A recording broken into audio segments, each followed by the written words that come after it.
اللہ رب العزت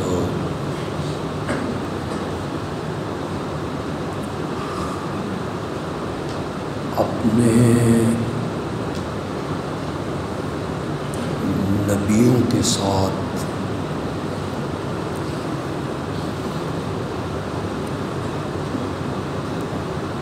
ایک خاص تعلق کو رکھتا ہے۔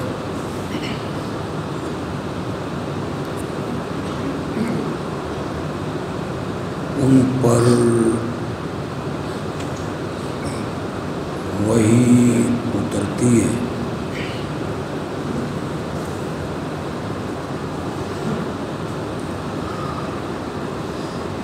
انہیں آنے والے حالات سے مطلع کیا جاتا ہے۔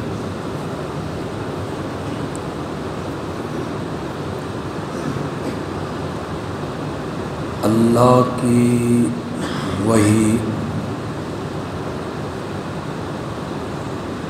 اور اللہ کی طرف سے اشارہ پا کے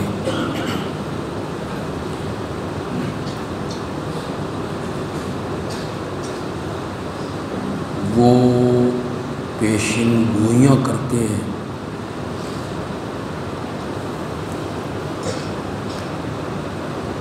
چونکہ ان کی پیشن گوئی وحی کے مطابق ہوتی ہے،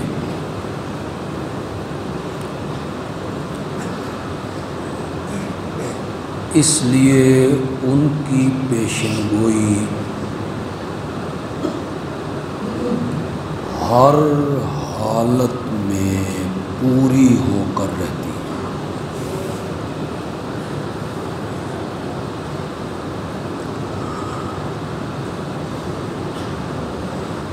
صحابہ نے ایک موقع پہ نبی اکرم صلی اللہ علیہ وسلم سے درخواست کی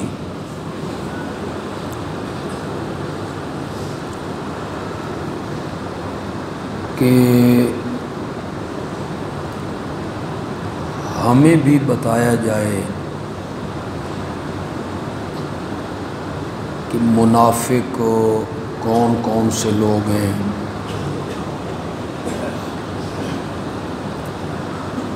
تو اللہ نے اس کے جواب میں فرمایا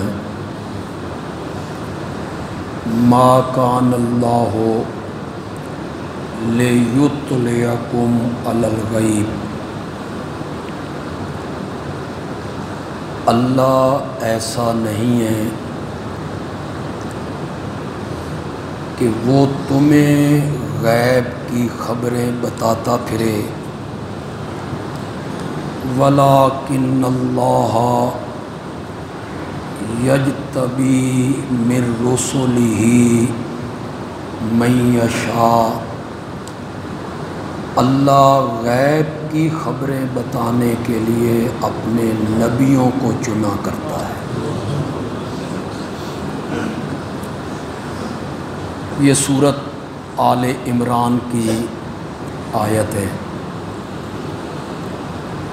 اس سے کچھ لوگوں کو مغالطہ لگا یا انہیں مغالطے میں ڈال دیا گیا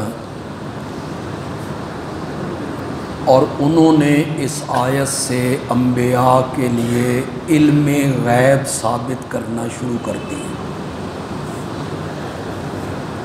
حالانکہ تھوڑی سی توجہ کریں تو یہاں علم کا لفظ ہے ہی کوئی نہیں۔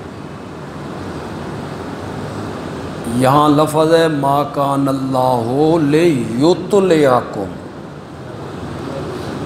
علم نہیں اطلاع۔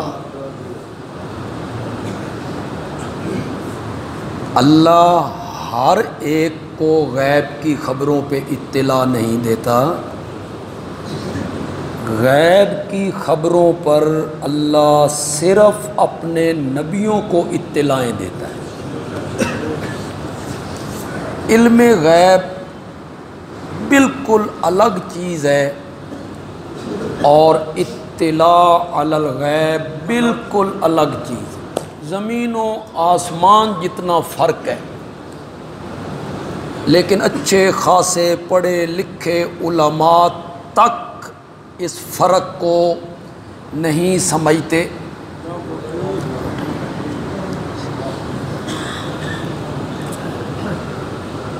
آپ کو میری بات سمجھ آ رہی؟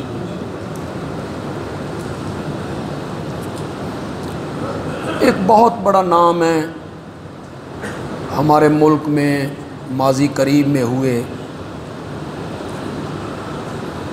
قرآن کے بیان کرنے میں، قرآن کی تفسیر کرنے میں، درس قرآن میں ان کا بڑا نام رہا۔ ان کی میں نے ایک تقریر سنی تو میں حیران ہو گیا کہ اس بندے کو بھی علم غیب اور اطلاع علی الغیب کے مابین فرق کا علم گڑمڑ کر رہا، اسے مغالطہ لگ گئے۔ کہتا ہے یہ کوئی اختلافی مسئلہ ہی نہیں ہے، ایک فریق اس کو علم غیب کہہ دیتا ہے، دوسرا فریق اس کو اطلاع علی الغیب۔ میں بڑا حیران ہوں، حالانکہ اس میں زمین و آسمان کا فرق ہے۔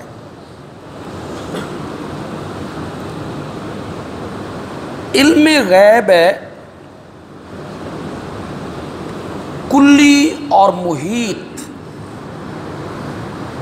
ہر چیز کا کلی محیط اور مکمل علم۔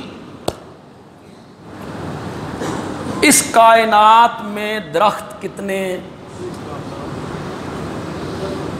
ان پہ لگنے والی ٹہنیاں کتنی ہیں، اگنے والے پتے کتنے ہیں، ان ٹہنیوں پہ لگنے والے پھول پھل کتنے ہیں، ان پھولوں کی پتیاں کتنی ہیں۔ کوئی پتا جب درخت سے ٹوٹتا ہے، ٹہنی سے، کس وقت ٹوٹ رہا ہے اور ٹہنی سے ٹوٹ کے زمین پہ آنے تک اس نے راستے میں کتنی کروٹیں بدلی ہیں۔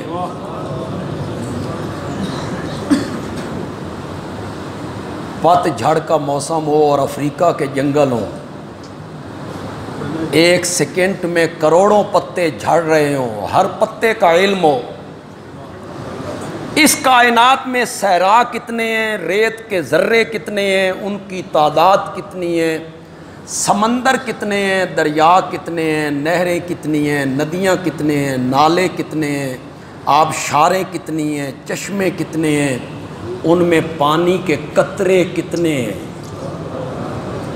پہاڑ کتنے ہیں، ان میں کنکر کتنے ہیں، اس کائنات میں انسان کتنے ہیں، جنات کتنے ہیں، فرشتے کتنے ہیں، حشرات الارض کتنے ہیں، درندے چرندے پرندے کتنے ہیں، پرندہ جب فضا میں اڑتا ہے تو کتنی مرتبہ پروں کو بند کرتا ہے اور کتنی مرتبہ کھولتا ہے، کیڑے مکوڑے چیمٹیاں مچھر، جنگل میں رہنے والے خنزیر، گلیوں میں پھرنے والے کتے اور زمین پہ رینگنے والے سانپ، یہ کہاں پیدا ہوئے، کب پیدا ہوئے، کس طرح پیدا ہوئے، ان کی عمر اب کتنی ہو گئی ہے، انسان کتنے ہیں، ان کے جسم پہ اگنے والے بال کتنے ہیں، ہر انسان کے جسم پہ اگنے والے بال کتنے ہیں، اسے علم غیب کہتے ہیں۔ اور یہ خاصہ مخلوق کا نہیں، خالق کا ہے،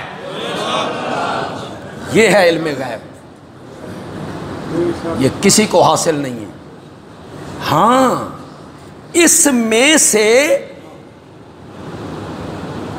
کسی ایک چیز کی خبر 2 چیزوں کی خبر، 4 چیزوں کی خبر، 10 چیزوں کی خبر، 100 چیزوں کی خبر اللہ وحی کے ذریعے اپنے نبی کو دے دے، اس سے کوئی انکار نہیں ہے، لیکن اسے علم غیب نہیں کہتے، اس کو کہتے ہیں اطلاع علی بعض الغیب۔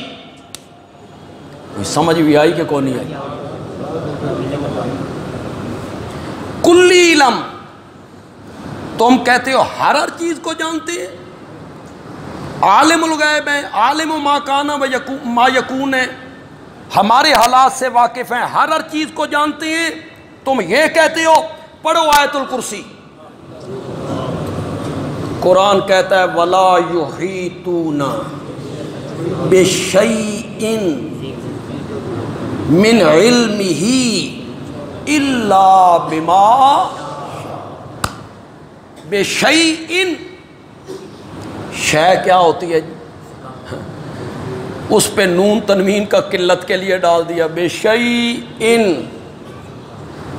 بِشَيْءٍ، کسی ایک معمولی اور حقیر چیز کا کلی علم، بِشَيْءٍ، حقیر چیز، ایک مچھر کا، ایک مکھی کا، ایک چیونٹی کا مکمل اور کلی علم۔ پھر مجھے سمجھانا پڑ جائے گا مکمل اور کلی علم کیا ہے۔ یہ مکھی کب پیدا ہوئی، اس کے ساتھ اس کے کتنے بہن بھائی پیدا ہوئے، اس کا باپ کون ہے، اس کی ماں کون ہے، اس کا دادا کون ہے، اس دے مامے کون ہیں، اس دیاں پھپھیاں کون ہیں، اس دیاں ماسیاں کون ہیں، یہ کہاں پیدا ہوئی، کس کس جگہ پہ رہی، باقی کتنی زندگی اس نے گزارنی ہے، کسی کے پاؤں کے نیچے آ کے مر جائے گی، کوئی اسے مار دے گا تبھی موت مرے گی، مرنے کے بعد اس کے ذرات اڑ کر کہاں پہنچیں گے، کسی درخت کے پتے پہ جا کے لگیں گے، بارش آئے گی ان ذرات کو وہاں سے ہٹا دے گی، ہوا چلے گی ان ذرات کو اٹھا کے سمندر کے کنارے پہنچا دے گی، سمندر اسے اپنی پیٹھ پہ اٹھا لے گا، بہتا بہتا بہتا دوسرے ملک میں چلا جائے گا۔ ایک مکھی کا مکمل علم اللہ کے سوا کسی کے پاس نہیں۔ وَلَا يُحِيطُونَ بِشَيْءٍ مِّنْ عِلْمِهِ، یہ ہے علم غیب، اور یہ خاصہ انبیاء کا نہیں ہے۔ پتہ نہیں لوگ کیوں خوش ہوتے ہیں کہ نبی پاک عالم الغیب ہیں، فلاں بزرگ ہمارے حالات کو جانتے ہیں، ان میں ان کی کوئی خوبی ہے؟ اِنَّا لِلَّهِ وَإِنَّا إِلَيْهِ رَاجِعُونَ۔ اور مخلوق کے لیے یہ خوبی نہیں ہے، کیسے میں آپ کو سمجھاؤں، میں تو ان لفظوں کو ادا بھی نہیں کر رہا ہوں، کر سکتا بھی نہیں ہوں۔ ایک نبی کے لیے ضروری ہے اسے پتہ ہونا چاہیے کہ اس کائنات میں مکھیاں کتنی ہیں، تم نے اسے وصف بنا دیا نبوت کا، تم نے اسے نبوت کی عظمت کی دلیل قرار دے دیا۔ ایک نبی کے لیے ضروری ہے اسے پتہ ہونا چاہیے کہ اس کائنات میں سانپ کتنے ہیں، جنگل میں درندے کتنے ہیں، میرے جسم پر بال کتنے ہیں۔ نہیں ہو لوگو، نبی کے لیے یہ جاننا ضروری نہیں ہے، جاننا اس کے لیے ضروری ہے جس نے اس چیمٹی کو رزق فراہم کرنا ہوتا ہے، اس کے لیے ضروری ہے جاننا کہ یہ کہاں رہتی ہے، کہاں پیدا ہوئی تھی۔ علم غیب مخلوق کا خاصہ کیسے ہو گیا؟ علم غیب خاصہ کس کا ہے؟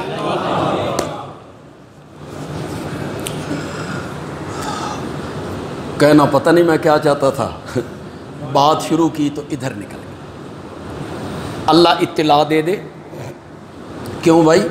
ہمارے پیارے پیغمبر حضرت محمد الرسول اللہ صلی اللہ علیہ وسلم کو اللہ نے قیامت کی نشانیاں نہیں بتائیں، آپ نے اطلاعیں نہیں دی قیامت کے قریب یہ ہوگا، یہ ہوگا، یہ ہوگا، یہ ہوگا، یہ سب غیب نہیں ہے، یہ سب غیب ہے، اسے آپ علم غیب کہیں گے؟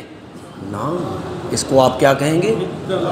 اللہ نے کچھ خبروں کی اپنے نبی کو کیا دے دی؟ اسی اطلاع علی الغیب کو بیان کر کے علماء لوگوں کو دھوکہ دے دیتے، آگے لوگ بیچاروں کو پتہ نہیں ہوتا اور وہ سمجھتے ہیں کہ ہاں بڑی دلیل ہے جی۔ بدر کے میدان میں نبی پاک نے کہا تھا کل ابو جہل یہاں مرے گا، عتبہ یہاں مرے گا، شیبہ یہاں مرے گا، امیہ یہاں مرے گا، آپ نے دائرے کھینچ دیے۔ صحابہ کہتے ہیں جہاں میرے نبی نے دائرہ کھینچا تھا ہر کافر اس کے اندر ہی مرا، 1 انچ بھی باہر نہیں مرا۔ اس کو بیان کر کے کہے کوئی بندہ نبی پاک کو جی موت کا علم ہے، فلاں نے کہاں مرنا ہے، یہ علم غیب نہیں ہے۔ علم غیب یہ ہے ہر درندے چرندے پرندے حشرات الارض اس کی موت کا علم، کب مرے گا، کیوں مرے گا، کیسے مرے گا، اسے علم غیب کہتے ہیں۔ ان میں سے اللہ کسی 1 بندہ، 2 بندے، 4 بندے، 10 بندے، 70 بندوں کی موت کی اطلاع اپنے نبی کو دے دے، اسے علم غیب نہیں کہتے۔ شاباش شاباش، اسے کیا کہتے ہیں؟ غیب کی خبر پر بعض خبروں پہ اللہ نے اپنے نبی کو کیا دے دی؟ اطلاع۔ تو میرے نبی جو پیشن گوئی کرتے ہیں، پیشن گوئیاں کی نا میرے نبی نے، یہ قیامت کی جو ساری علامتیں بتائیں یہ پیشن گوئیاں ہی تو ہیں۔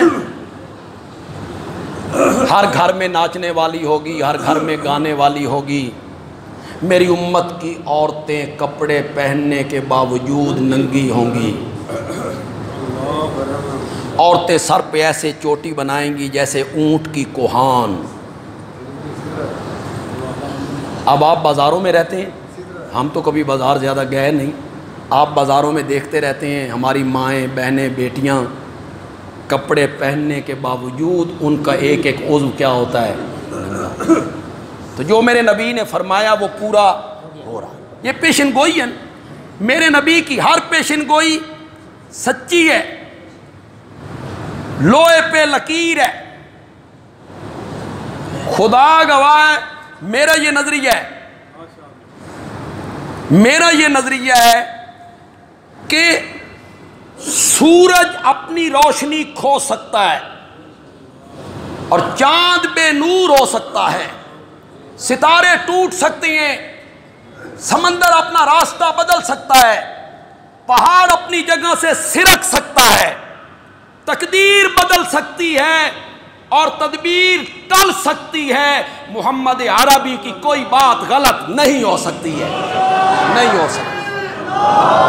جو میرے آقا نے کہا وہ ہو کے رہا، میرے آقا کی پیشن گوئی سچی میرے آقا دیاں اے مرزا سی جس دیاں پیشن گوئیاں جھوٹیاں سن، یہ جھوٹے نبی کی پیشن گوئیاں جھوٹی ہوتی ہیں۔ وہ خود جھوٹا تھا، کذاب تھا، جس کا دعویٰ یہ تھا کہ میں بھی نبی ہوں، اس نے بھی پیشن گوئیاں کی، ہم مکے اور مدینے مریں گے، یہ مرزے نے پیشن گوئی کی تھی۔ میری یہ تقریر سوشل میڈیا کے ذریعے اگر دنیا کے کسی مرزائی تک پہنچ رہی ہو تو خدا کے لیے میری اس بات پہ وہ غور کرے، سوچے، اپنی قبر میں اس نے جانا ہے۔ میری دلی خواہش ہے کہ تم جہنم سے بچ جاؤ، تم راہ راست پہ آ جاؤ، اس لیے میں نے تمہارے متعلق بھی بدتمیزانہ لہجہ کبھی اختیار نہیں کیا، گالم گلوچ کا لہجہ میں نے کبھی استعمال نہیں کیا، تاکہ تم میری بات کو سنو میری بات کو۔ مرزا قادیانی نے پیشن گوئی کی تھی میں مکے میں مروں گا یا مدینے میں مروں گا۔ مکے اور مدینے میں مرنا تو بڑی دور کی بات ہے، مرزے کو مکہ اور مدینہ دیکھنا بھی نصیب نہیں۔ تو سوچو، اگر وہ نبی ہوتا تو اس کی پیشن گوئی جھوٹی، وہ کذاب ہے۔ مرزے کی پیشن گوئیاں جھوٹی ہیں۔ ایک اور پیشن گوئی کا ذکر کروں گا، لیکن محمدی کالونی میں مغرب کے بعد جو پروگرام ہے وہاں ذکر کروں گا انشاءاللہ۔ جھوٹی باتیں کہیں اس نے، جھوٹ بولا، مرزے کی ساری پیشن گوئیاں جھوٹ کا پلندہ تھیں۔ عیسائی پادری آتھم، عبداللہ آتھم، اس سے اس کا مناظرہ ہو گیا، پھر تحریری مناظرہ ہو گیا، پھر مرزے نے پیشن گوئی کی فلاں تاریخ میں مر جائے گا۔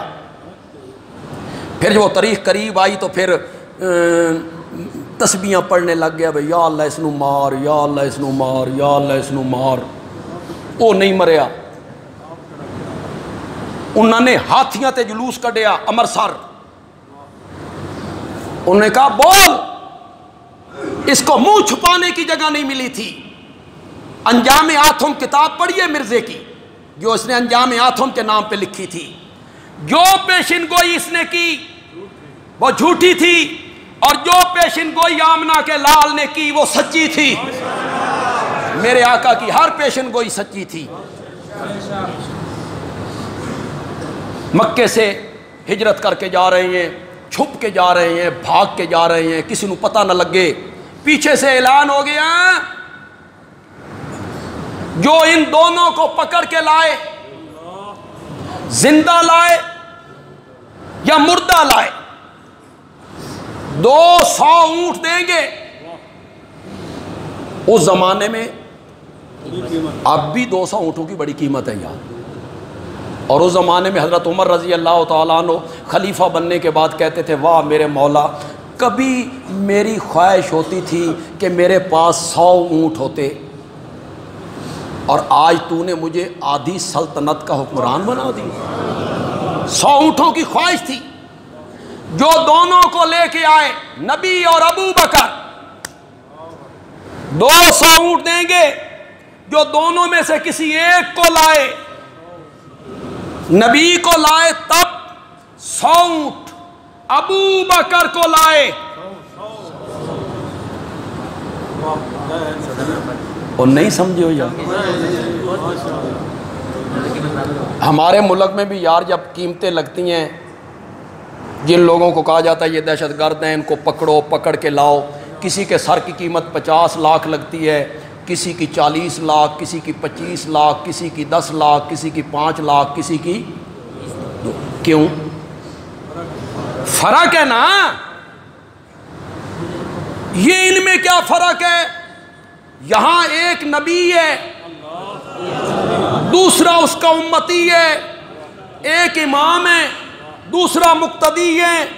ایک مرشد ہے، دوسرا اس کا مرید ہے. ایک آقا ہے آقا، دوسرا اس کا غلام ہے. ایک عرش کی طرح ہے، دوسرا فرش کی طرح ہے. کوئی نسبت نہیں دونوں کے درمیان، کوئی نسبت نہیں. ساری دھرتی حضرت صدیق اکبر جیسے لوگوں سے بھر جائے، میرے نبی کے ایک بال کا بھی مقابلہ نہیں ہو سکتا، نہیں ہو سکتا ہے. بڑا فرق ہے، بڑا فرق ہے. مکے والوں کو کہنا چاہیے تھا نبی کو لائے تو 150 اونٹ دیں گے. وہ نبی جو ہوا. ابو بکر کو لائے تو 50 دیں گے. نہیں، کہنے لگے دونوں کو لائے تو 200 دیں گے. دونوں میں سے کسی ایک کو لائے، نبی کو لائے یا صدیق کو لائے تو 100 اونٹ دیں گے. بندیالوی کہتا ہے ابو بکر صدقے جاواں، آج تیری قیمت نبوت دے برابر پہ گئی ہے. نبوت کے برابر تیری قیمت پڑ گئی ہے. جو دونوں میں سے کسی ایک کو لائے تو 100 اونٹ دیں گے. سراقہ کہتا ہے، سراقہ نوجوان ہے، میں نے تیز رو گھوڑا نکالا، میں نے پیچھا کیا. تعاقب کرتے کرتے جب میں پہنچا تو نبی پاک نے میری طرف دیکھا، میرے تیور دیکھے کہ میں کس غرض سے آ رہا ہوں. بس پھر میرا گھوڑا زمین میں دھنس گیا. اس نے نکلنے کا نام نہیں لیتا. میں نے معافی مانگی، معاف کر دیں، دعا کریں میرا گھوڑا زمین سے باہر آئے، میں واپس چلا جاؤں گا. میرے آقا نے دعا کی، گھوڑا واپس زمین پہ آیا. سراقہ کہتا ہے میرا ارادہ پھر بدل گیا. میرا ارادہ پھر بدلا. نبوت نے پھر دیکھا، گھوڑا پھر زمین میں دھنس گیا. میں نے پھر معافی مانگی، التجا کی. میرا نبی بھی کیا رحمت للعالمین ہے. کیا بات ہے، کیا بات ہے. دشمن ہے اور میرا نبی بار بار اس کے لیے دعا کر رہا ہے. جب دوسری بار میرا گھوڑا باہر نکلا اور میں واپس جانے لگا تو آپ نے فرمایا سراقہ اس دن تیری کیا حالت ہوگی جب کسریٰ کے کنگن تیری باہوں میں ہوں گے. کسریٰ، ایران کا کسریٰ، ایران سپر طاقت، اس زمانے کی سپر طاقت.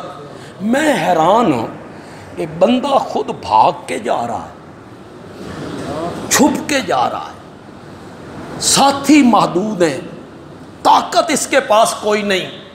کہاں ایران کا کسریٰ، کہاں اس کے کنگن، کہاں سراقہ کی بائیں. حضرت سیدنا فاروق اعظم کے زمانے میں ایران فتح ہو گیا اور فتح کیا حضرت سعد ابن ابی وقاص نے. خلافت کس کی تھی؟ زور سے بولو، زور سے بولو. کم از کم ایرانیوں کو تو حضرت عمر کا حیا کرنا چاہیے. اس نے یہ علاقہ فتح کر کے انہیں دیا ہے، فتح کیا انہوں نے.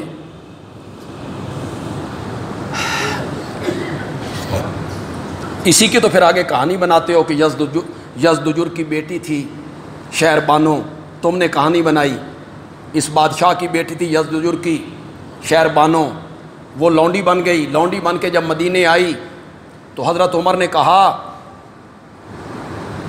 کس کے ساتھ تم شادی کرنا چاہتی ہو، کس کے حوالے کر دوں؟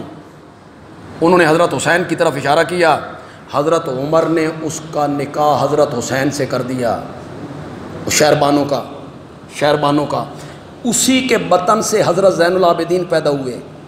وہ سن رہے ہو کہ کون نہیں سن رہے ہو؟ اسی کے بطن سے زین العابدین پیدا ہوئے. یہ ایک افسانہ تم نے بنایا، میں اس کا قائل نہیں ہوں. ہاں، یزدجر تو خود بھاگتا پھرتا تھا، اس کی اپنی عمر 20 سال تھی، بیٹی کیسے جوان ہو گئی اس کی. اور پھر ہمیں یہ بھی بتایا جائے کہ کربلا کے بعد شہر بانو کہاں گئی؟ اتا پتہ ثانوی دسو، اس کی کوئی قبر کہاں وہ گئیں؟ لیکن تم چونکہ لکھتے ہو، تمہاری کتابیں لکھتی ہیں، بندیال بھی اس سے استدلال کرتا ہے.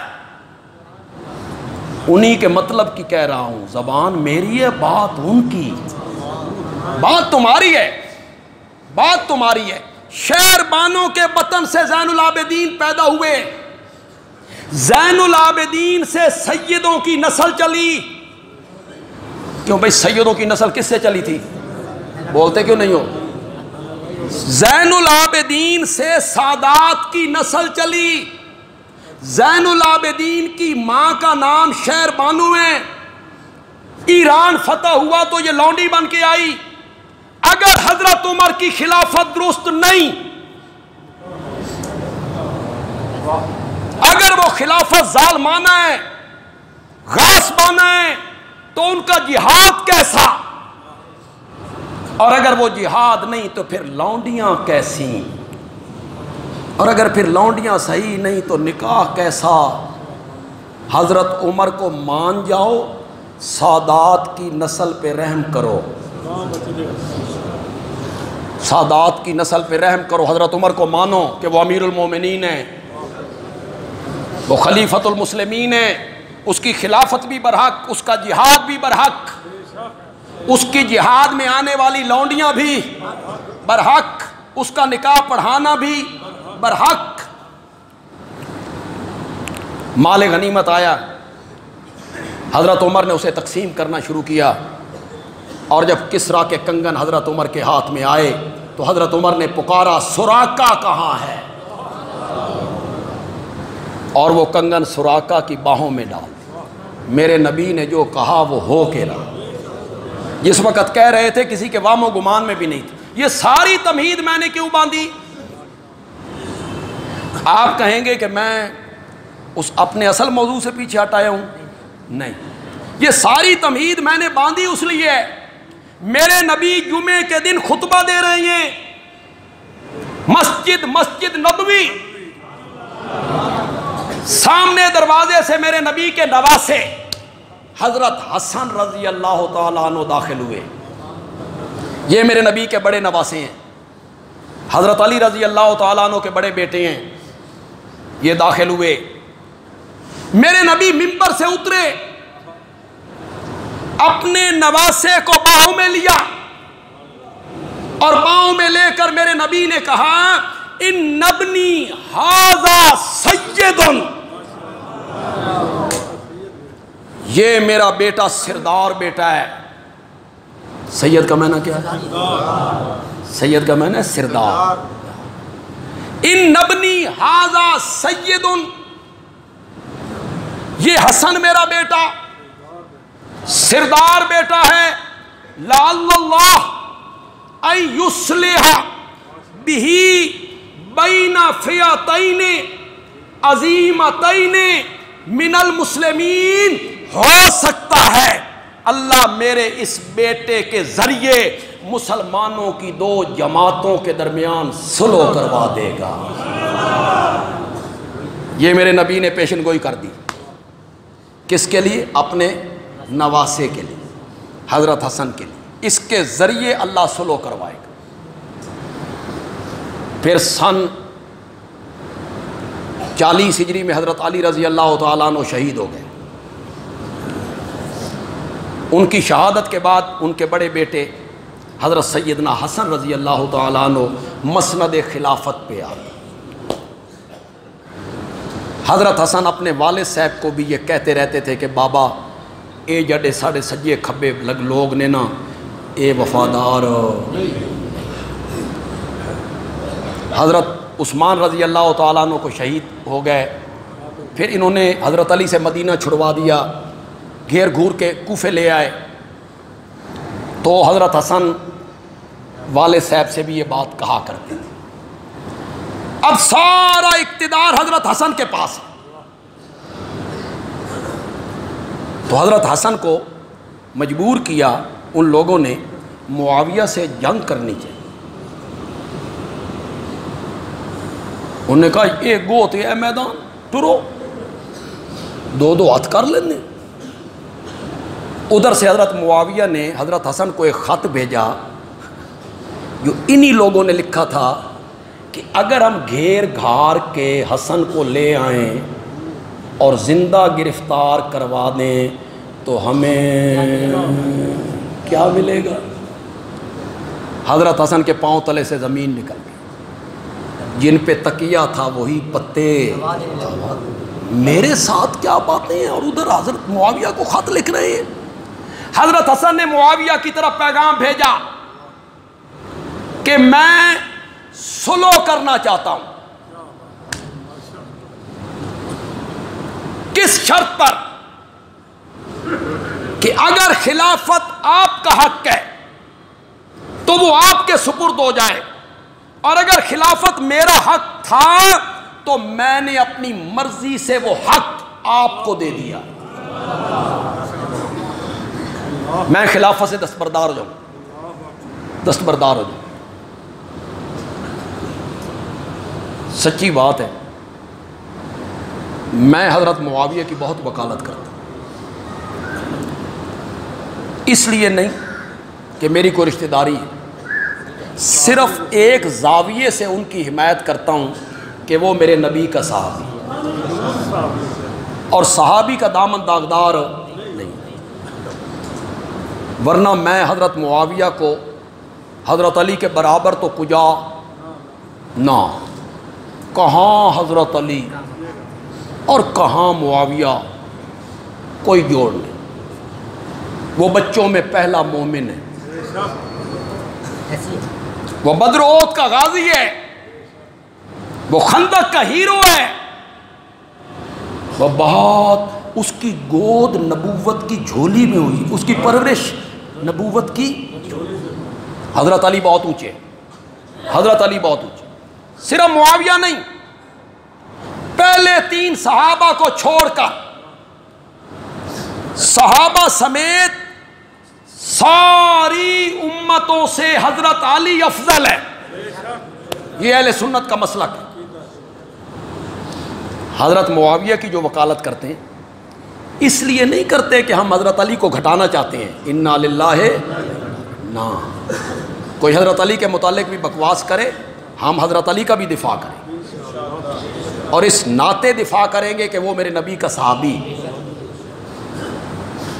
گالیاں نہ نکالا کرو، کومنٹ میں گالیاں نہ دیا کرو، میری ماں کو، میری بہنوں کو، میرے خاندان کو گالی نکالنا شریفوں کا کام نہیں ہوتا، شریف لوگوں کا کام نہیں ہوتا گالیاں نکالنا۔ گالیاں وہ نکالتی ہیں جن کا دامن دلائل سے خالی ہو۔ دلیل کے میدان میں آؤ دلیل کے میدان میں، تم بھی دلائل دو، ہم بھی دلائل دیتے ہیں، دنیا فیصلہ کرتی رہے گی، نہ جھگڑا، نہ لڑائی، نہ گولی، نہ گالی۔ یہ تو کوئی مسئلے کا حل نہیں، گالی نکالنا مسئلے کا کوئی حل نہیں۔ علی کے دشمن ہے جی، انا للہ و انا الیہ، علی کے دشمن پہ تو کروڑ بار لعنت ہو، حضرت فاطمہ کے دشمن پہ بھی کروڑ بار لعنت ہو، حسنین کریمین کے دشمنوں پہ بھی انگنت بار لعنت ہو، حضرت حسین کے قاتلوں پر بھی بے شمار لعنت ہو۔ وہ لعنت کے مستحق ہیں جنہوں نے حضرت حسین کو شہید کیا رضی اللہ تعالی۔ گالیاں نے کہا، الزام تراشی نہیں، دلائل کے میدان میں گفتگو کرو۔ میں حضرت معاویہ کی وکالت جو کرتا ہوں صرف ایک نسبت سے کرتا ہوں کہ میرے نبی کا، اور ایک عالم نے لکھا، نام میرے ذہن میں نہیں آ رہا، لیکن عالم بڑا معتبر ہے، پچھلے دور کا ہے، اس دور کا پچھلے دور کا ہے، انہوں نے لکھا، یہ بات میں نے شاید اس سے پہلے کبھی نہیں کہی، انہوں نے لکھا معاویہ تمام صحابہ کا پردہ ہے، تمام صحابہ کا، آپ چار دیواری سمجھ لیں، چار دیواری، یا آپ خیمہ سمجھ لیں، پردہ، اگر یہ پردہ اٹھ گیا نا تو باقی صحابہ کی عظمت بھی نہیں بچے گی۔ میرا اپنا نظریہ یہ ہے کہ یہ لوگ حضرت ابوبکر، عمر، عثمان، حضرت عائشہ، طلحہ، زبیر تک پہنچنا چاہتے ہیں، انہیں معاویہ کے دروازے پہ روک دیا جائے، یہاں رکو، پہلے اس بات کو ثابت کرو۔ میں معاویہ کا وکیل ہوں، لیکن خدا گواہ ہے، خلافت ہینڈ اوور کرنا اور آئی ہوئی حکومت دوسروں کے سپرد کر دینا، یہ فاطمہ کا دل بندی کر سکتا ہے۔ یہ بندہ حیران ہو جاتا ہے، تمہیں کیوں سمجھ نہیں آ رہی یار اس کی؟ عہدے کوئی چھوڑ دا، اللہ دی قسم یہ تھے زکوٰۃ کمیٹی دا بندہ ممبر بن جائے وہ نہیں ہٹتا کدائی، چھوڑتا ہے کوئی عہدہ؟ جماعتوں کے عہدے نہیں چھوڑتے لوگ، چاہے جماعت برباد ہو جائے، عہدہ ہے میرے پاس، کوئی زکوٰۃ کمیٹی کا عہدہ، کونسلر کا عہدہ نہیں چھوڑتا، اور گھر آئی ہوئی حکومت اپنے ہاتھوں سے دوسرے کے سپرد کر دینا، یہ حضرت علی کا فرزند اور فاطمہ کا دل بند بھی کر سکتا ہے، جو آج جنت البقیع میں آسودہ خاک ہے، اللہ تعالیٰ اس کی قبر پہ انگنت بار رحمتیں نازل فرمائے۔ حسن دا جواب ہی کوئی، حضرت حسن کا کوئی جواب، اتنا بے غرض کہ کوئی لالچ نہیں، دنیا سے محبت نہیں، حکومت سے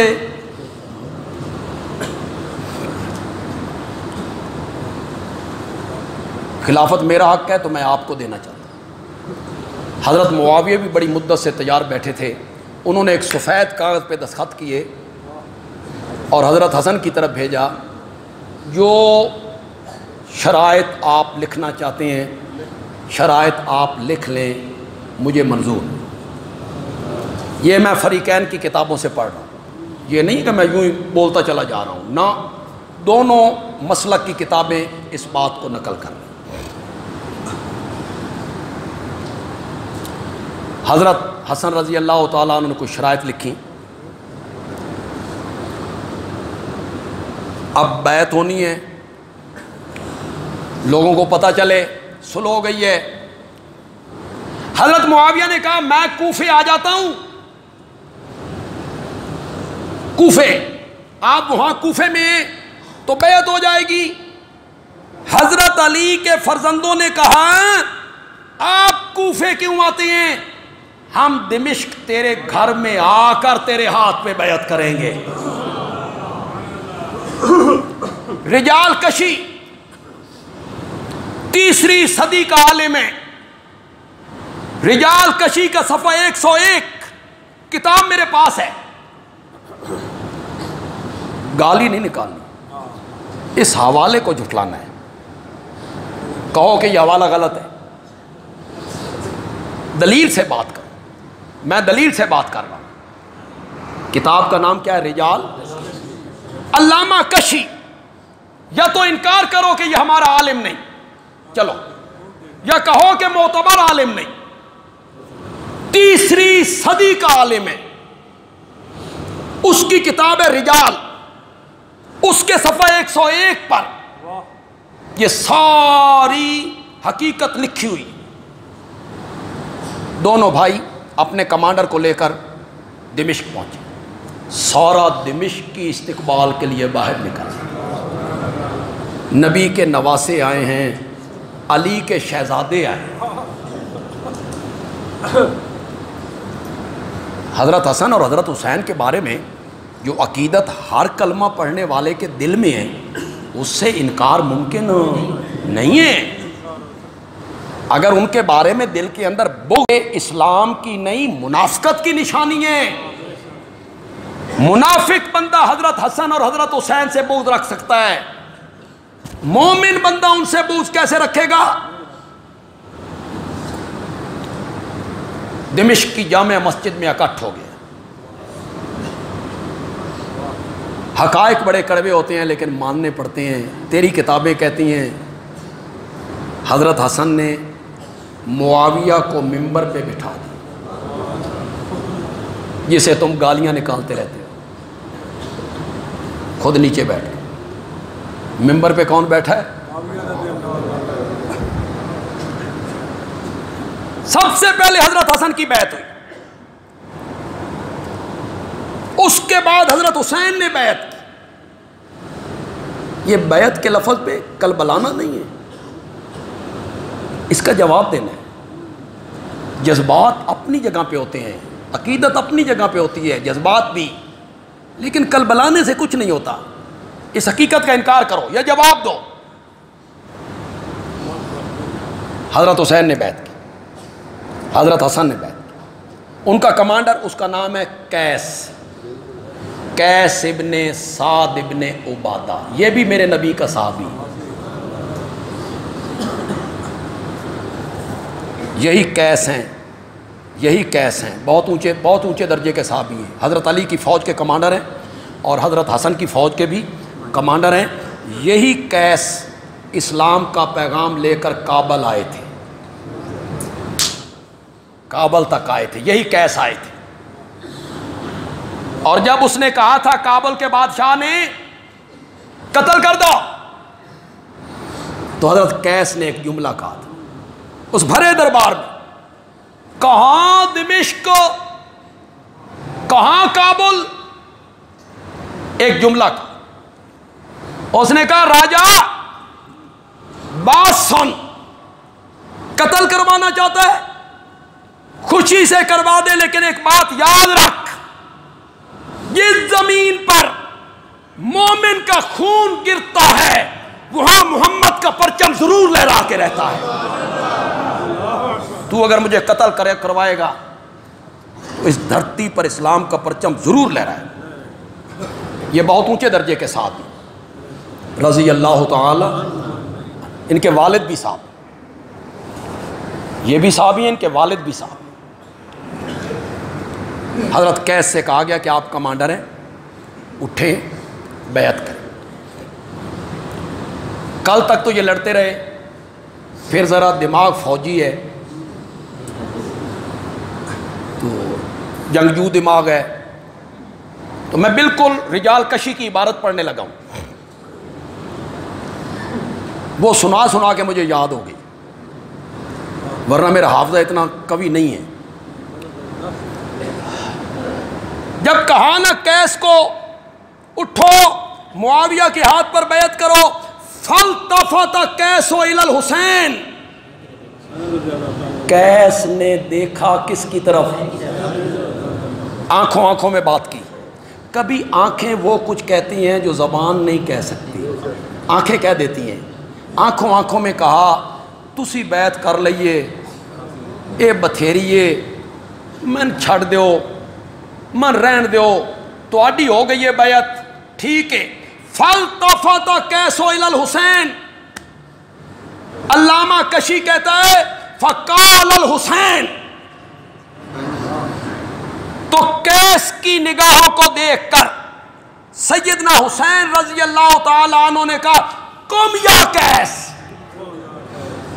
قیس اٹھو، فبایع معاویہ کے ہاتھ پر بیعت کرو، فإنہ امامی، فإنہ امامی، فإنہ امامی. یہ نسبت کی ہے. امام کا معنی امام، یہ واحد متکلم، میرا امام ہے، میرا امام ہے، فإنہ امامی. یہاں رجال کشی والے نے تھوڑی سی ڈنڈی ماری، اس نے آگے بریکٹ میں لکھا یعنی حسن، یعنی حضرت حسین کی مراد امام سے کیا تھی؟ حسن. یعنی حسن بریکٹ میں لکھا یعنی حسن. میں نے کہا میں اس کا ترجمہ کر دیتا ہوں، یہ تو گل اور چنگی ہو گئی. آپ نے بریکٹ میں حضرت حسن کا نام لکھ دیا ہے، یہ تو بڑا راستہ کھل گیا. حضرت حسین رضی اللہ تعالی عنہ نے فرمایا قیس اٹھو معاویہ کے ہاتھ پر بیعت کرو، حسن میرا امام ہے، اور جسے میرے امام نے اپنا امام مان لیا ہے تو بھی اس کو امام مان. حسن نے بس جوڑ دماغ میں آ گیا، حسن نے معاویہ کے ہاتھ میں ہاتھ دیا، ہم نے بھی معاویہ کا ساتھ دیا، ہم نے بھی معاویہ کا ساتھ دیا. کیوں بھائی؟ جتنے لوگ بیٹھے ہو انصاف سے بولو، جس سے حضرت حسن کی صلح ہو تمہاری اس سے جنگ ہوگی؟ اور جو معاویہ سے جنگ کرے گا وہ حسن کا کچھ لگتا ہے؟ پھر حضرت حسین کا کچھ لگتا ہے؟ 54 صوبوں پر حضرت معاویہ خلیفہ بنے. ان کی خلافت چھوڑنے کے بعد 50,000 صحابہ نے معاویہ کے ہاتھ پر بیعت کی. جو منہ میں آتا ہے کہتے چلے جاتے ہو معاویہ کے لیے. 50,000 صحابہ نے معاویہ کے ہاتھ پر بیعت کی. 54 صوبے، 54. نہ میں تحدی کا قائل ہوں، نہ تحدی کا قائل ہوں، نہ تکبر کا قائل ہوں، نہ میں چیلنج کرتا ہوں. چیلنج کرنا کوئی اچھی بات نہیں ہوتی. صرف آپ کو سمجھانے کے لیے ایک بات کہہ رہا ہوں کہ اللہ کرے آپ کو بات سمجھ آ جائے. پھر میں نے کہا نا میں نرم لہجے میں بات کر لیتا ہوں، آپ کی سبحان اللہ اسی طرح گرم رہنی چاہیے. میں بات نرم کرتا ہوں. 54 صوبوں میں،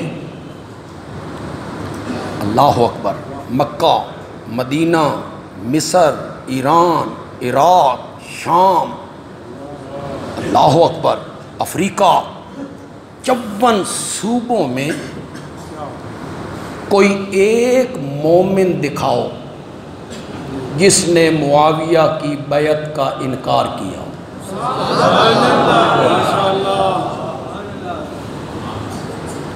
حقائق بڑے کڑوے ہوتے ہیں، حقائق بڑے کڑوے ہوتے ہیں.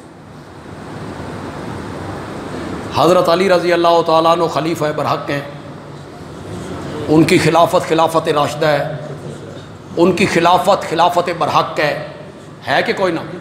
زور سے بولو ذرا. ان کے سکے بھائی عقیل نے بیعت کی تھی، اور تاریخ پڑھنے والے لوگوں بولو،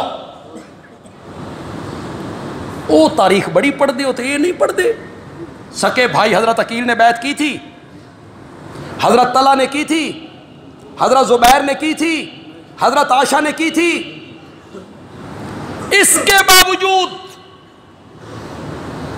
حضرت علی کی خلافت برحق ہے، باوجود اس کے کہ ہزاروں صحابہ ان کے ہاتھ پر بیعت نہیں کرتے، اس کے باوجود حضرت علی کی خلافت برحق ہے۔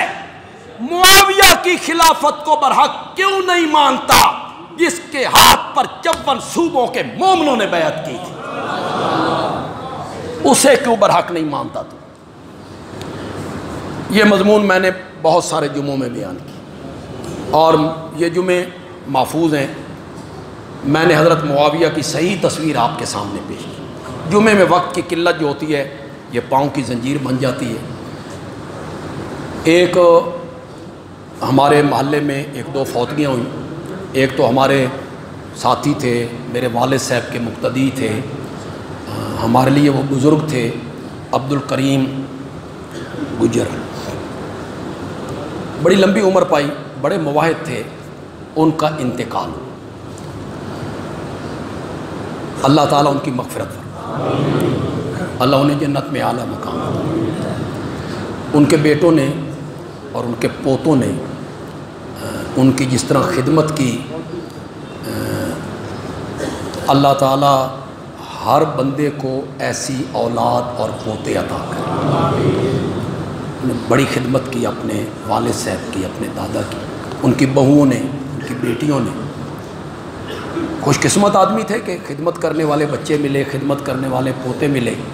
اللہ ان بچوں کو بھی، ان کے پوتوں کو بھی اللہ اس کا اجر عطا فرمائے۔ دوسرے ہمارے بالکل پیچھے گلی میں فرق صاحب ہیں، ان کی 16 سال کی بیٹی تھی۔ میٹرک میں مجھے کسی نے کہا کہ اس نے 1050 نمبر، اس بچی کا انتقال ہوا، اللہ کو پیاری ہوگی، اس کے لیے بھی دعا کریں گے، اللہ اگلی زندگی آسان فرما دے، اور ان کی بہنوں کے لیے، ان کے بھائی، والد، والدہ، ظاہر بات ہے بڑا صدمہ ہے ان سب کے لیے، اللہ انہیں صبر جمیل عطا فرمائے۔ ہمارے